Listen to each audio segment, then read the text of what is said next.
And now we're going to get to that passage where Jennifer and I base our lives on, which is Acts 2:42 through 47. We love this so much. It's super powerful. And if you've ever been to our house, you probably know this is how we like to live life. And it's also why we like to feed everybody we see. So I'm going to read through it. My wife has all kinds of brilliance and wisdom and insight that she's going to share too, but I have stuff that I want to talk about while she's gone taking care of the kids. All right, here we go. And they devoted themselves to the apostles' teaching and the fellowship, to the breaking of bread and the prayers. And awe came upon every soul, and many wonders and signs were being done through the apostles. And all who believed were together and had all things in common. And they were selling their possessions and belongings and distributing the proceeds to all, as any had need.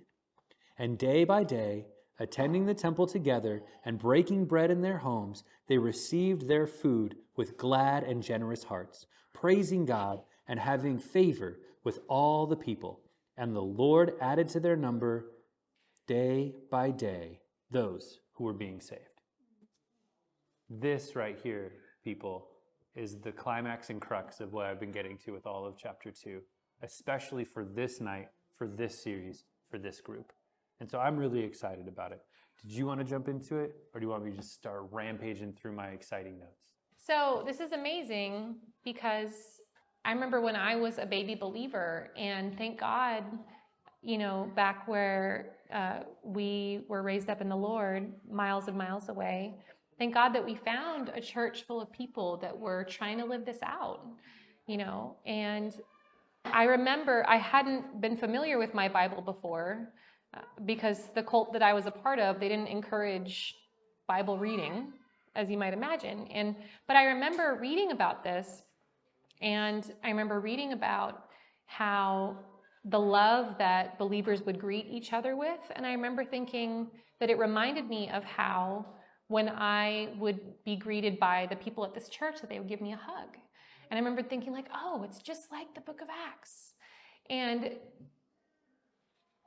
the book of Acts to a lot of people seems like this unattainable goal, but it's not.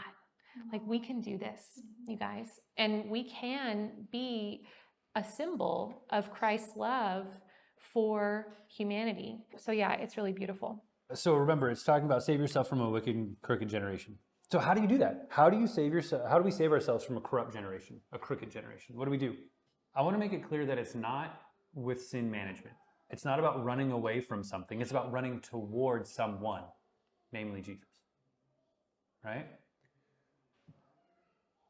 For too long, in the public square, Christians have talked about what they're against and not what they're for. Maybe if we actually shared what we were for instead of what we were against, people's lives would actually change. Because even if you could, in some weird, crazy way, get people to stop sinning, they would not be any closer to Jesus than they were before. They would be a different problem. They would be in legalism rather than lawlessness. Stopping the sin or managing it or reining it in or playing with it and toying with it is not what the Christian life is all about. The Christian life is about dying to self and being made alive in Christ Jesus. It's about relationship and connection with Him, because He's what purifies us and makes us new. And if we started talking about what we were for, because honestly, so often the way that we identify ourselves is what we don't agree with in the world. Now, I don't want to get crazy, but think about a very hot button topic with abortion. Christians are against abortions. And you could say that we're pro-life, right? That's a different way to look at it. Right? We're against open relationships. We're for monogamy. We're for unity. We're for healthy marriage. Does that make sense? So if we twist and see what the truth is and proclaim the truth and not just point out the lie, that's transformative. If you just point out the lie, they don't hear the truth. They just hear, nuh-uh. That's all people hear. So maybe if we went the other way, we could transform the world a little bit more. So again, it's about running headlong into God and having a relationship with Him. A God that loves you and wants to be with you and wants to unite you. Remember, He's your roommate. That's what this whole, an undertone of this whole series has been is God's your roommate living in your heart of hearts and wants to bless you. And he's the kind of guy or girl roommate.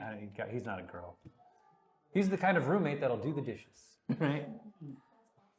You know? Come on. Somebody knows what I'm talking about. Nobody likes to do dishes.